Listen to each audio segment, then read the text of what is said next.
Shalom, shalom, queridos. A graça e a paz do Senhor Jesus esteja sobre vós.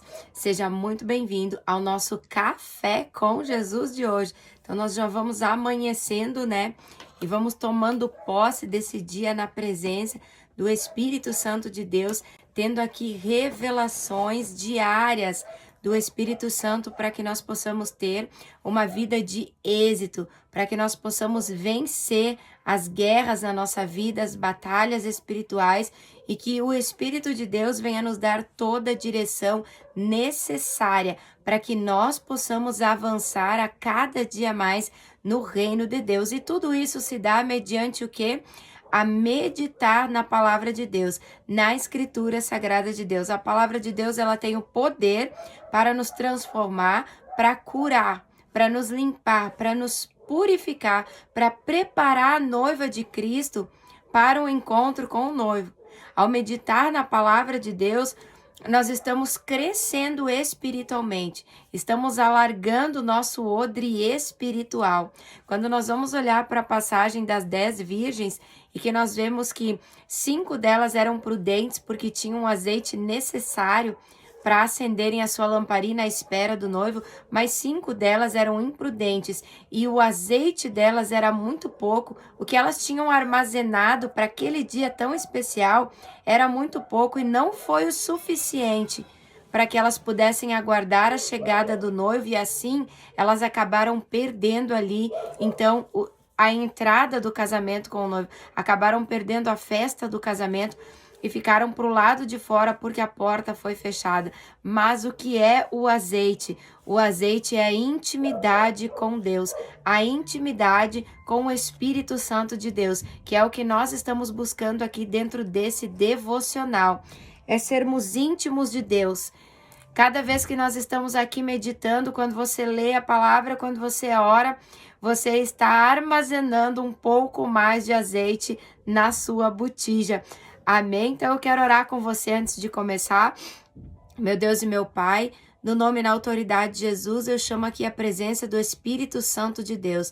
Espírito Santo, guia-nos a toda a verdade da Tua Escritura. Revela-nos aquilo que é necessário para os nossos dias de hoje, para que nós possamos alcançar excelência em Ti. Em nome de Jesus, amém. No final também quero estar ministrando uma oração para abençoar o seu dia, para proteger também a sua vida. Vamos continuar então a nossa meditação em Josué, e eu estou tirando aqui de Josué algumas partes, alguns versículos que vão trazer instruções que vão fazer toda a diferença na nossa vida quando aplicados com sabedoria.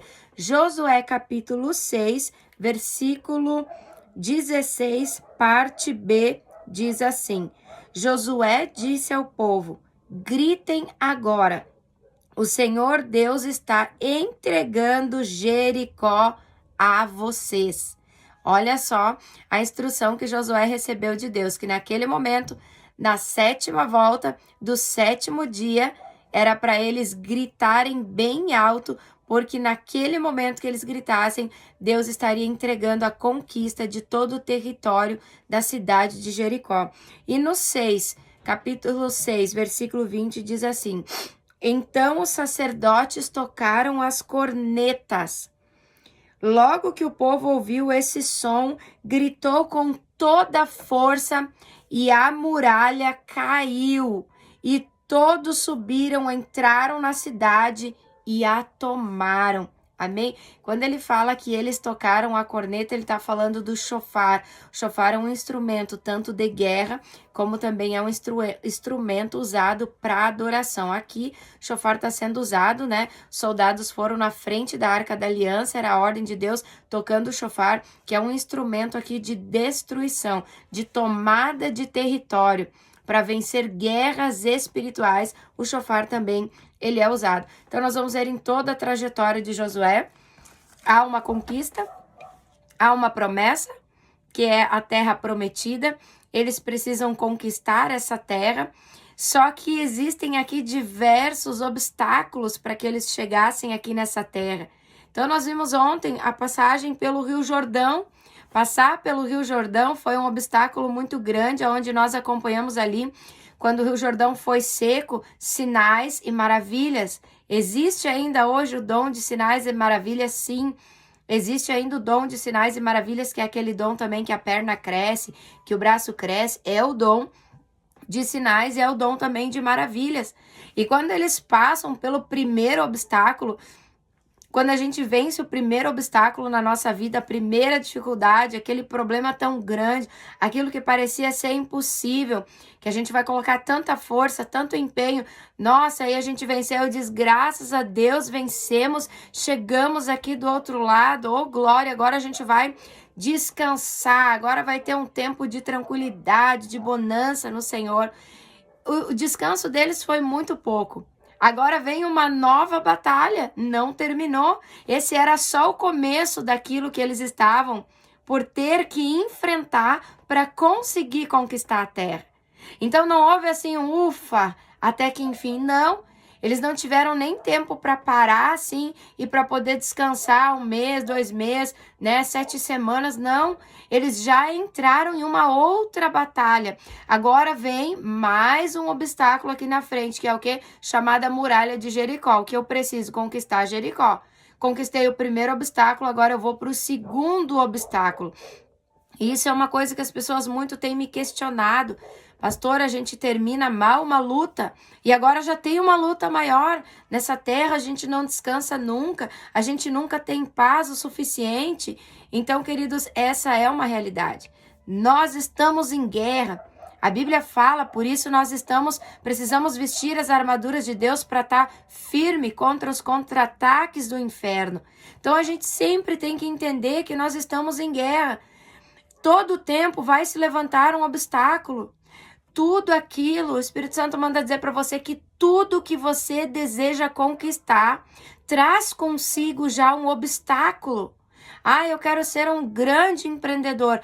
Tem um obstáculo para você chegar e conquistar esse lugar, conquistar esse nome, conquistar essa autoridade, conquistar esse lugar que você quer estar. Existem obstáculos, sim. Toda conquista vem cheia de obstáculos e nós precisamos vencer esses obstáculos, encarar esses obstáculos. Nada você vai conseguir facilmente. Às vezes as pessoas vêm para mim, né? Muitas pessoas ali, né? Os meus irmãos, e dizem para mim, por que com nós tem que ser tudo tão difícil? Mas é para todos, queridos, que é difícil. Por quê? Porque nós temos muita ambição, porque nós queremos conquistar muitas coisas. E a gente acha que tudo isso vai vir fácil. Não. Tem uma promessa de uma segurança, de saber que eu posso ir, que Deus está comigo, que Ele vai me abençoar, mas Ele não luta as nossas guerras. Ele não vai lutar as nossas batalhas, Ele vai estar conosco para nos garantir a vitória. Ele vai nos proteger, como protegeu o povo de Israel, e Ele também vai nos dar direções de como eu devo conquistar. Então, Ele vai me dar direção, mas Ele não vai no meu lugar. Ele não vai dizer, fique sentadinho aí na sua casa, meu filho, que eu vou lá e vou destruir todos os cananeus, heveus, jebuseus. Eu vou lá, vou destruir. Fica sentado, povo de Israel. Eu vou fazer tudo sozinho. O que ele disse para Josué? Marchem, marchem. Aqui o Jordão era algo que parecia ser tão grande, mas ainda não eram. Agora vocês estão num obstáculo maior ainda, porque estão na beira da conquista. Quanto mais perto nós estivermos de viver a nossa conquista, maiores serão os obstáculos. E eu estou te falando isso agora porque o Espírito está falando agora. Então não se engane. Às vezes as pessoas param de lutar porque elas pensam que o obstáculo significa que é para parar. A dificuldade significa que Deus não está presente e que é para mim desistir desse sonho. É para mim parar de querer isso. Muitas vezes a gente está atrelando e está fazendo uma ligação do obstáculo e da dificuldade com Deus. E não tem nada a ver com Deus. Porque se fosse assim, o povo teria recuado.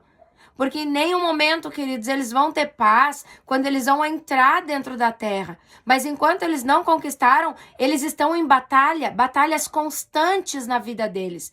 Todo o tempo eles estão batalhando o que você quer conquistar. Pastora, o meu sonho, pastor, é conquistar a minha casa própria, é ter o meu próprio carro, dirigir o meu carro. Meu sonho, pastor, é ser uma grande missionária. O meu sonho, pastor, é eu e meu esposo abrir um negócio para nós. Pastor, é o meu sonho, é isso, é aquilo, é ser uma médica. O meu sonho é ser uma juíza, uma advogada. O meu sonho é isso, aquilo. Então, se você tem um sonho, você vai lutar pelo seu sonho. Você vai ter que estudar, isso é marchar. O que Deus está falando é marchar, o que você vai ter que fazer, você vai ter que estudar, você vai ter que te inscrever talvez numa faculdade, ali vai ter obstáculo, vai ter dificuldade, você vai ter que seguir em frente, você vai ter que se puxar para estudar, para ter mais tempo para isso. Eu quero ser um bom pastor, você também precisa estudar. Quero conquistar minha casa própria, você vai trabalhar mais, vai juntar mais dinheiro. Você vai em busca daquilo que você quer. Deus, ele não vai buscar o que a gente quer. O que você quer está preparado por ele, mas você tem que se levantar e se posicionar. Pastor, eu quero o melhor emprego da minha cidade. Tá sentado esperando alguém bater na porta e dizer, olha, eu tenho um emprego para você. Não, você vai sair pela cidade. Você não vai parar de marchar até que você venha conquistar o que você precisa. Então, quanto mais perto você está da conquista, os obstáculos vão se levantar, queridos. Eu vou contar um testemunho de coisas que eu vivi na minha vida. Tudo que eu estava por conquistar. Havia uma batalha no mundo espiritual. Eles estavam lutando contra o povo de Jericó. Contra quem nós estamos lutando? Efésios 6, Satanás, demônios, hostes do mal, anjos caídos. É eles que estão lutando. Aqui havia uma muralha, mas a Bíblia fala de fortalezas que o diabo constrói em volta de nós. Para o quê? Para nos trazer cegueira espiritual. Se nós estamos fechados dentro de uma fortaleza, a gente está com a nossa visão limitada. Uma fortaleza está aqui, eu estou aqui. Eu acho que eu só consigo chegar até aqui. A minha visão está limitada até aqui. Eu só posso ir até aqui. Agora, se eu não tenho barreiras, o meu voo é alto, eu enxergo além, eu consigo ver mais, eu tenho discernimento lá na frente. E isso vai me levar para uma conquista maior.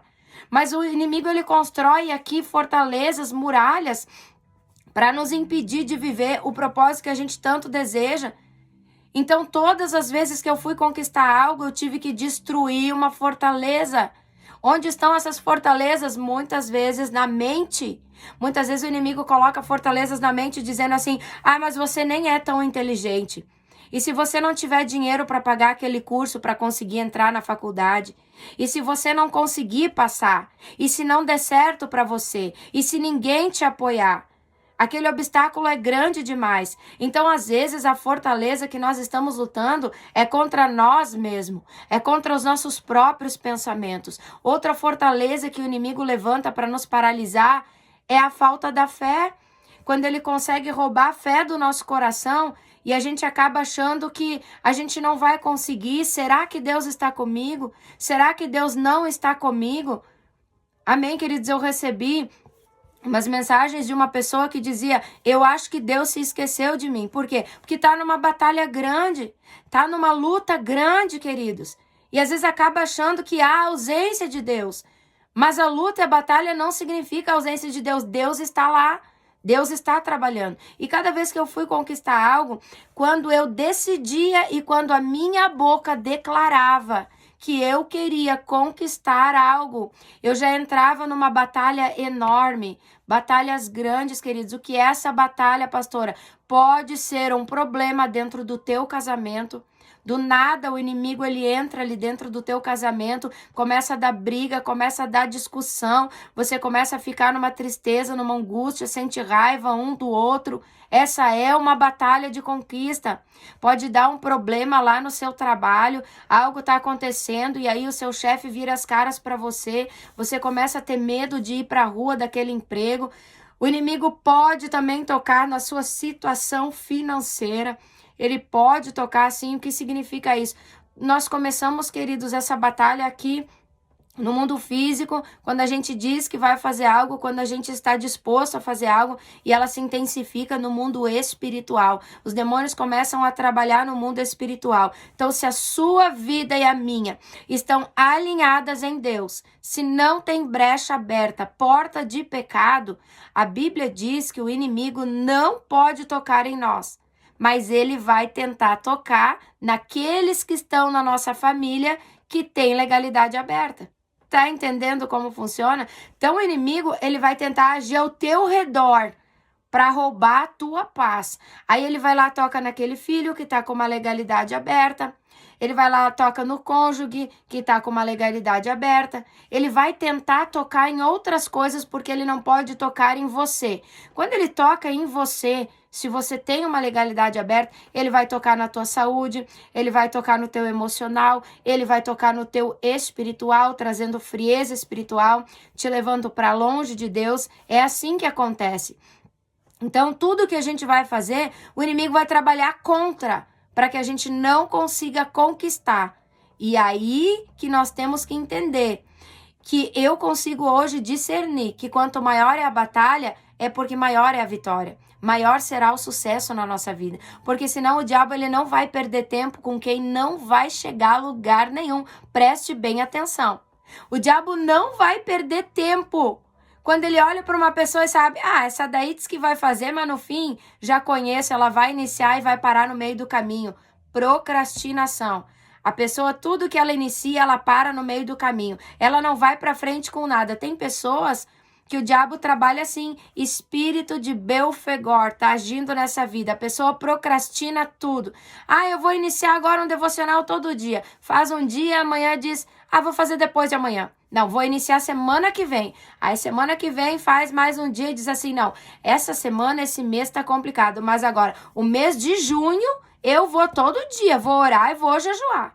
A pessoa está sempre procrastinando. Não, agora eu vou atrás de emprego, agora eu vou me inscrever naquela faculdade, agora eu vou fazer o curso para me tornar uma grande empreendedora na minha área. E aí, de repente, né, a pessoa procrastina, Belfegor está agindo ali. Não, ano que vem, vou me preparar, ano que vem eu vou fazer o curso. Então, queridos, existe isso também. O inimigo, ele trabalha assim também na mente das pessoas, paralisando as pessoas. É aquele tipo de pessoa que inicia um livro e não consegue ler até o final. Inicia um trabalho, para no meio do caminho e inicia outra coisa. Aí fica uns meses e inicia outra coisa. Essa pessoa não vai para frente com nada. Ela tá com a vida sempre estagnada no mesmo lugar. E tem pessoas que realmente dão a palavra, mas não estão muito interessadas em fazer nada. Contra esses, o diabo, ele nem luta. Mas ele olha para nós, que ele sabe que quando a gente diz eu vou em frente, eu vou fazer, eu vou vencer, ele começa a levantar essas barreiras que o povo aqui também enfrentou. E aí, quanto mais se intensifica essa luta, entenda que mais perto você está de viver o propósito e o projeto de Deus. Então, é aí que nós precisamos firmar os nossos pés em Cristo, buscar uma direção de Deus e marchar, querido. A gente está lutando contra principado e potestade. E não são com armas carnais, entenda bem isso. São com armas espirituais. Aqui não deixava de ter armas espirituais, porque o quê? O chofar é uma arma de guerra espiritual. A arca da aliança que eles carregaram para dar as voltas simbolizava a presença de Deus com eles para destronar aquela muralha. A direção que Deus havia dado para eles e que eles fizeram em obediência faz toda a diferença na hora de conquistar tudo isso. Então nós falamos ontem a obediência. A obediência, e nós falamos também da presença de Deus conosco para essa conquista. Presença, obediência e ouvir a voz de Deus. Anota esse princípio. Presença, obediência, estar atento a ouvir aquilo que Deus vai dizer no meio dessa batalha. E aí depois, queridos, a gente vai o que? Hoje, armas espirituais, oração.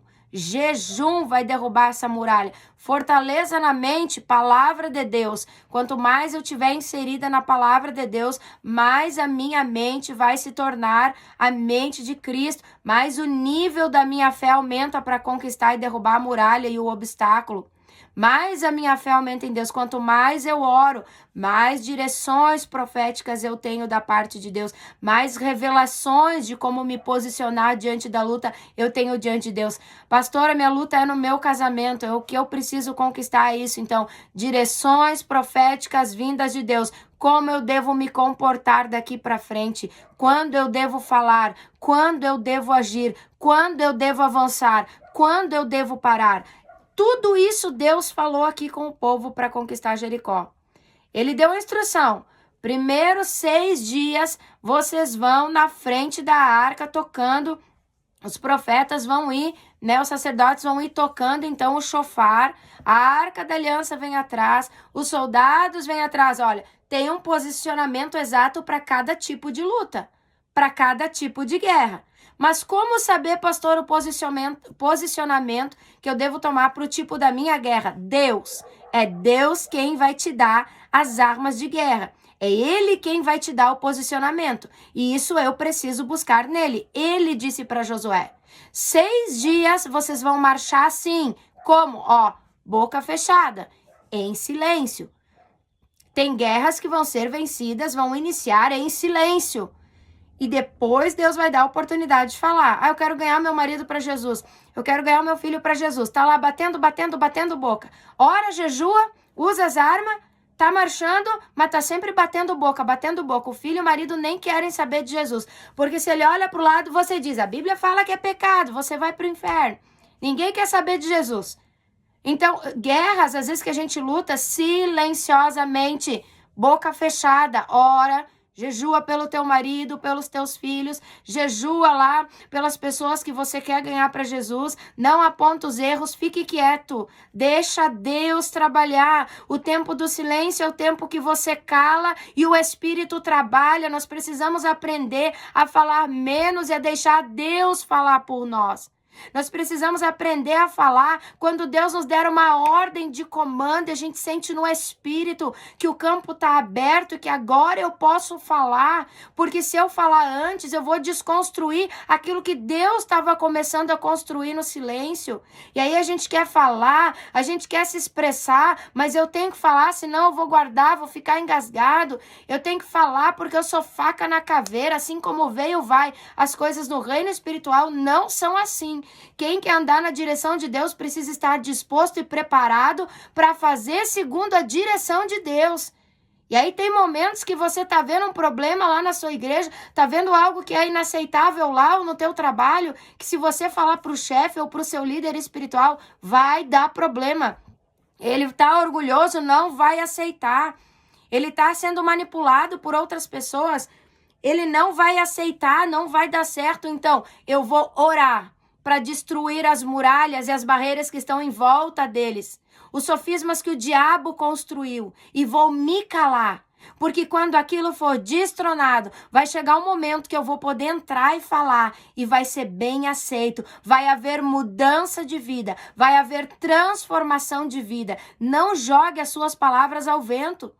Tem pessoas que estão assim, o inimigo blindou elas tanto, existem tantas muralhas e fortalezas à volta delas, que tudo aquilo que você vai falar vai bater na muralha e vai voltar para você de novo. Eles não vão receber nada e sabe o que vai acontecer? Pode trazer uma inimizade entre vocês, pode trazer uma discordância, um problema dentro da tua família. Mas eu vou falar para minha nora, ela vai ter que me ouvir, o meu genro não vai passar de hoje. Não, queridos, você vai trazer problema, mas eu pego meu marido hoje, pega, mas ore antes. Peça para Deus tirar a cegueira espiritual, peça para Deus remover a fortaleza. Deus precisa nos dar a direção, e tem momentos que a direção é essa: dê 6 voltas calado. E eles deram 6 voltas calado. Mas eles andaram, eles se posicionaram. Aí Deus diz: na 7ª volta, do 7º dia, vocês vão dar 7 voltas. Na 7ª volta, gritem, e eu entrego a cidade de Jericó nas mãos de vocês. Então isso foi um posicionamento necessário para que eles pudessem destruir essa muralha. Queridos, ali existiam fortalezas do mal também. Existia ação de demônios ali sobre o povo de Jericó contra o povo de Deus também. Também existia ação de demônios. Isso tudo aqui, o marchar, o ir, o tocar a corneta, que é o chofar, é atos proféticos. Meu Deus. E tem crente que não acredita em ato profético. Queridos, ato profético, ceia, é ato profético. Isso aqui é ato profético. É pela fé. Se você quiser fazer esse ato profético pela fé, pega 7 dias na sua casa e diz, vou marchar 7 dias dentro da minha casa e esse espírito de vício que está sobre o meu marido vai embora. Vou marchar 7 dias aqui na minha casa e vai destronar o espírito de miséria, de falência aqui dentro. Vou marchar e como marcha mesmo. Marcha. Eu já fiz tomada de território, queridos, marchando aqui. Botei um fundo musical, comecei a marchar e disse assim, Senhor, como um ato profético eu começo a marchar. E quando eu começar a marchar, demônio debaixo dos meus pés, a obra do inferno vai cair, a obra do inferno vai ser destruída. E eu marchava e orava, e eu ordenava aos demônios que saíssem. Eu marchei, ordenando durante 1 hora, queridos. Você pode fazer 7 dias, é como um ato profético. Você pode ungir a sua casa, mandar os demônios embora. Você pode orar na bebida que está na geladeira, que o teu marido toma, que o teu filho toma. Você pode orar na carteira de cigarro que ele tem. Atos proféticos. Você sabe como funciona? Hoje estou passando do meu horário. Sabe como funciona na macumba? Lá ninguém fala mal, todo mundo acredita. O crente faz um ato profético, unge, consagra um óleo, meu Deus. A igreja fica, toda alvoroçada lá dentro, não acredita em nada. A macumba trabalha com ato profético, pega um bonequinho, amarra no outro. Vai ali, derrama isso, derrama mel, derrama isso, derrama aquilo. Pronto, a pessoa está amarrada no mundo espiritual, a vida dela vai ser destruída. O casamento vai ser destruído, vai levar a pessoa à morte. Eles trabalham só com atos proféticos, o que é uma galinha. O que é a pipoca? Ato profético. E a igreja? De onde que o diabo criou o ato profético? O diabo é criador de alguma coisa? Não. A Bíblia diz que Deus criou o mundo e todas as coisas. Quem é o diabo? Um mero copiador daquilo que Deus já fez. Então, ele pega aquilo que é de Deus, ele faz uma cópia e usa para o mal. E aí que o povo de Deus se confunde, achando que tudo começou com o diabo.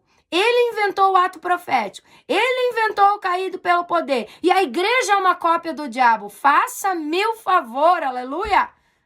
Saia desse tempo de ignorância.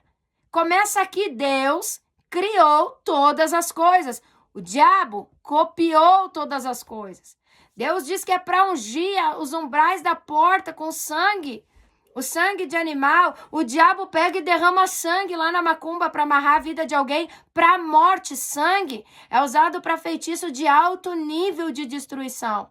Por quê? Porque o primeiro sangue, que foi o sangue de Cristo, foi usado para alto nível de libertação. Então ele copia aquilo que era que libertou. Aquilo que libertou uma nação, ele usa para destruir uma nação. Um outro tipo de sangue, semelhante a esse sangue de Jesus, mas é outro tipo. E ele consegue consagrar demônios e consegue fazer autodestruição. E aí o crente tem medo de fazer um ato profético. Então andar 7 voltas ao redor de Jericó era um ato profético. Deus podia ter derrotado Jericó assim, soprado sobre as muralhas, entregado para eles. Eles não precisavam ter feito todas essas voltas, mas Deus está ensinando o povo a se posicionar. É guerra. O livro de Josué é batalha espiritual. Vocês podem usar atos proféticos para fazerem algo. Porque quando a gente faz uma campanha na nossa igreja, por que eu faço 7 quinta-feiras e eu faço um ato profético? Ou a gente dá um elemento para levar para casa. Nós já damos um copinho de água. A gente já deu um castiçalzinho, um menorá ali, com 7 hastezinhos. Você conhece o menorá? Acho que eu tenho ele aqui. Aqui, ó.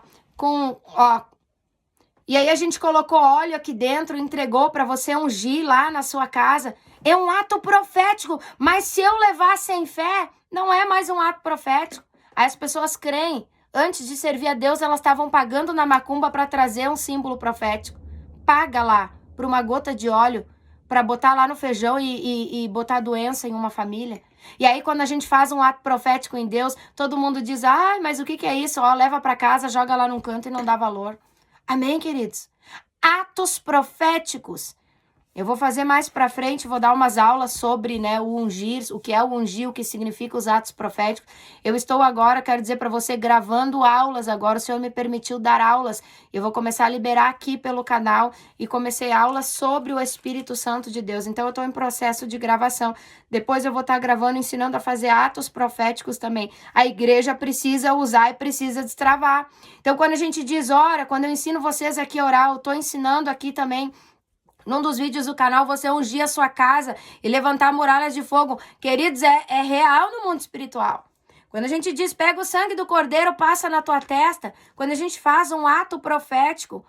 E amanhã eu vou fazer um ato profético com você aqui. Eu quero que você que vai participar amanhã, pega um pouquinho de suco de uva, compra um pouquinho, põe num copinho na hora aqui de nós estarmos orando e nós vamos fazer um ato profético aqui. Então, quando a gente diz passa na testa, você diz, é só um suco, mas que foi consagrado a Deus. O diabo olha para você e ele vê o sangue do cordeiro em nós.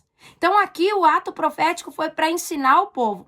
Foi para o povo crer também nos atos proféticos para destruir fortalezas do inferno na sua vida. Pastora, tem uma fortaleza na minha mente, assim, que eu toda hora estou com pensamentos autodestrutivos, pensamentos de que eu não vou conseguir, que eu não vou avançar. Faz um ato profético para a sua mente ser desbloqueada.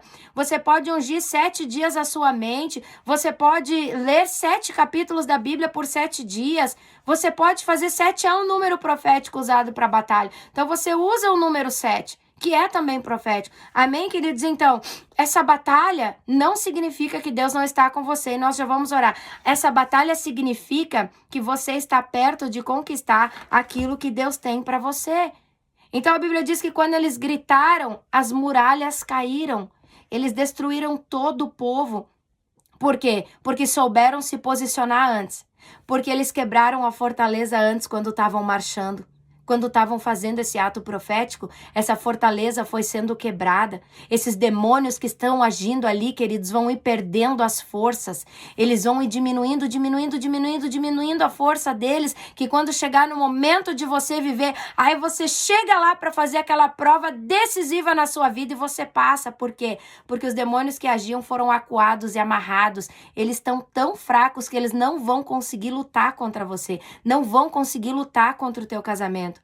Amém, queridos? Então, que a gente possa buscar uma direção profética em Deus. Que a gente não fique aí por aí, queridos, muitas vezes buscando uma revelação que o homem tem que dar. O que a gente deve buscar é uma revelação de Deus. A gente está indo aí de igreja em igreja buscando. O profeta vai falar comigo. Vamos correr todo mundo para lá. Veio um profeta novo. Vamos todo mundo para lá naquele profeta. Poxa, queridos, o maior profeta é Cristo. Vamos buscar uma direção dele. Vamos dobrar o joelho. Vamos marchar, mas o povo não quer marchar. O povo quer entrar na igreja e quer que tenha uma revelação falando o nosso nome, nosso endereço. É isso que o povo está buscando. Aí eu não preciso ler muito mais a Bíblia. Eu não preciso ir sempre num culto. Aí as pessoas vão 1 ou 2 cultos ali por mês. E aí me liga o pastor, eu estou com batalha espiritual. Querido, isso aí é consequência da sua escolha. Se você não está priorizando Deus. E se você não está priorizando a presença dele... Aí, queridos, é com você, porque o inimigo ele não vai brincar de prender você. Ele vai prender você, vem 2, 3 cultos, tá preso, agora você não vem mais nenhum. Pastor, me ajuda. Não, agora você vai ter que procurar. Você procurou esse caminho. A gente está sempre alertando. Eu digo pro meu esposo, a igreja dos últimos dias não tem como chegar lá e dizer assim, Jesus, eu não fui orientado. Você abre a internet e tem alguém orientando você. Você abre e tem alguém falando com você. E aí ninguém vai poder dar desculpa que não sabia. Mas é que o pastor, quando eu pedi ajuda, não fez nada. Ele fez, ele estava lá na igreja. Você estava onde? Quando ele estava lá na igreja pregando cura. Quando ele estava lá na igreja pregando libertação, você estava onde? Num parque de diversões? Você estava na pracinha tomando lá um sorvete com a sua família? Estava comemorando aniversário lá não sei aonde? Estava visitando o teu familiar? Pois é, o teu pastor estava lá ministrando libertação. Aí agora que ele está lá na área de lazer dele, no meio do descanso dele, aí você está endemoniado ou alguém da sua casa, você está desesperado e o teu pastor tem que sair lá do descanso dele para ir lá fazer uma visita na sua casa? Será que é isso, um posicionamento em Deus? Será? Por que as pessoas deixam chegar a esse ponto? E aí, se o pastor não vai, esse pastor não sabe cuidar das ovelhas. Aonde que está na Bíblia que Jesus disse que o pastor tem que ir lá libertar a ovelha? Eu vi as pessoas que precisavam ser libertas vindo até Jesus. Eu vi elas pagando um preço. Eu vi a mulher do fluxo de sangue saindo do arraial e vindo até Jesus. Eu vi Jairo com a filha morta dentro de casa, passando pela multidão e vindo até Jesus. Eu vi o cego de Jericó gritando no meio de uma multidão, dizendo: Jesus, tem misericórdia de mim. Eu vi a mulher da filha endemoniada, a mulher cananeia, gritando atrás de Jesus e atrás dos discípulos, pedindo misericórdia também, porque a filha dela estava endemoniada em casa. Aonde que está na Bíblia? Aonde que está isso? O filho pródigo voltou sozinho, ele comeu lama e entendeu que ele tinha que voltar. Ele entendeu o lugar que ele tinha que estar. Amém, queridos? Então nós precisamos aprender a nos posicionar e parar de dar desculpa para o erro que nós estamos vivendo e dizendo que o culpado é o pastor, é o missionário, é aquele que está lá na igreja. É tudo por causa dele, não é tudo por causa minha. É tudo porque eu não me posiciono. E é mais fácil eu dar uma desculpa do que eu reconhecer o meu erro e mudar de vida. Amém? É uma palavra forte, né? Mas é uma palavra necessária para os últimos dias, para que a gente venha mudar a nossa vida. Eu quero estar orando agora por você. Quero estar ministrando agora sobre a sua vida. Fecha os teus olhos agora comigo.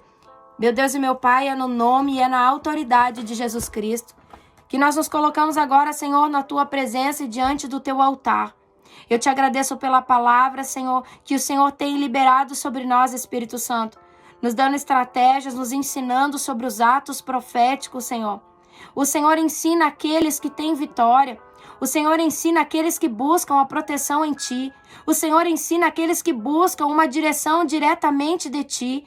E todos os dias, Senhor, às 9 horas da manhã, nós largamos tudo o que estamos fazendo, Pai, para entregar esse tempo precioso na Tua presença. E hoje, Pai, nós sabemos que o tempo, ele tem um valor ainda maior, muitas vezes, do que o próprio dinheiro. O nosso tempo tem sido tão curto diante de tantas coisas que nós temos para fazer durante o nosso dia e que muitas vezes não conseguimos vencer todas essas coisas. Mas nós estamos tirando um tempo precioso, Pai, para estar aqui às 9 horas da manhã na Tua presença, para dizer que Tu és a prioridade do nosso dia, que nós não vamos iniciar o nosso dia sem primeiro ouvir a Tua voz, Yeshua HaMashiach. Nós tiramos um tempo, Senhor, para antes de começar o nosso dia ouvir a voz do Senhor, através da Tua palavra, que o Senhor tem manifestado o desejo do Teu coração e tem nos ensinado a respeito daquilo que Te agrada, tem nos ensinado a respeito daquilo que devemos ou não fazer aqui, Senhor. O Senhor, através, Senhor Deus, da Tua palavra, tem nos mostrado o caminho pelo qual nós devemos andar e qual é o posicionamento que nós devemos tomar durante esse dia, Pai. Aonde muitas vezes vão se apresentar diante de nós algumas batalhas, Senhor, algumas lutas, Senhor. E nós já estamos hoje preparados com estratégias do Senhor. Nós estamos hoje preparados e munidos, Pai, de toda a ferramenta espiritual para poder vencer as hostes da maldade celestial. Ah, Senhor Espírito Santo, obrigada por revelar aos pequenos e sem instrução aquilo que Tu não revelou aos sábios e aos instruídos. Obrigada por revelar a nós que somos tão pequenos, Senhor, aquilo que é tão profundo na Tua palavra, aquilo que a muitos sábios no passado foi desconhecido. Aquilo que muitos sábios e doutores da lei deste tempo, Pai, não têm compreendido. Aquilo que muitos têm estudado, Senhor. Que muitos têm, Senhor, se esforçado. Mas a eles também não foi revelado. Porque é revelado mediante ao Teu Espírito. E nós precisamos estar com o coração aberto para receber as revelações do Teu Espírito. E para isso precisamos andar em Espírito e em verdade. E a verdade de Cristo nos é revelada através do Espírito Santo. Pai, eu Te agradeço, Senhor, porque o Senhor nos disponibilizou armas também, como os atos proféticos que nos farão avançar e farão com que o diabo venha perder as suas forças. Senhor, obrigada, Pai. Que o Senhor venha nos livrar de doenças mortais. Que o Senhor venha nos guardar debaixo das Tuas asas e nos proteger, Senhor, com o Teu escudo. Nós não teremos medo de perigos da noite, nem de assaltos do dia. Não teremos medo porque nem a peste que se espalha na escuridão, nem os males que matam ao meio-dia poderão tocar a nossa vida. Ainda que 1000 pessoas sejam mortas à nossa volta, 10.000 ao nosso redor, nós não sofreremos nada. Essa casa não será atingida, essa casa não será tocada. Senhor, Tu és o nosso protetor e nós fazemos de Ti o nosso defensor. Nenhum desastre, Pai, nenhuma maldade, nenhuma doença, nenhuma enfermidade, nenhuma prisão chegará perto desta família ou tocará nela. Nenhuma violência, Pai. O Senhor envia anjos hoje. Envia anjos lá no trabalho desse cônjuge. Envia anjos sobre essas crianças que estão na escola para guardar, para proteger, para blindar de todo perigo, de todo acidente, de todo espírito de morte, Senhor. Envia anjos para nos proteger, para que nós não venhamos ser feridos, Pai. Salva aqueles que Te amam. Protege os que buscam proteção do Senhor. Encoraja aqueles que precisam ser encorajados. E quando clamarem por Ti, responde o Senhor. Responde. No momento da angústia, da aflição e da batalha, ser conosco em todos os momentos. Traz um tempo de honra sobre a nossa vida. Nos dá longevidade de vida, Senhor. Pai, coloca sobre nós agora o capacete da salvação, a couraça da justiça, o cinto da verdade, as botas do evangelho da paz, a espada e o escudo. Blinda a nossa armadura no sangue do Cordeiro de Cristo e nos dá a carta branca, Senhor, para que possamos avançar no mundo espiritual, para que possamos crescer, para que possamos conquistar a nossa Jericó, Senhor. Eu coloco a vida de cada um e os seus planos e os seus projetos diante do Senhor. Que toda fortaleza que tem se levantado para impedir o avanço deles, para impedir a conquista daquilo que eles tanto desejam, Pai. Que essa fortaleza venha a ser removida através do nome de Jesus. Que essa fortaleza venha a ser destronada em nome de Jesus. Assim, Pai, eu os abençoo em nome de Deus Pai, Deus Filho e Deus Espírito Santo. Amém. Amém. Que Deus te abençoe poderosamente. Um grande abraço. Até amanhã de manhã, às 9 horas da manhã.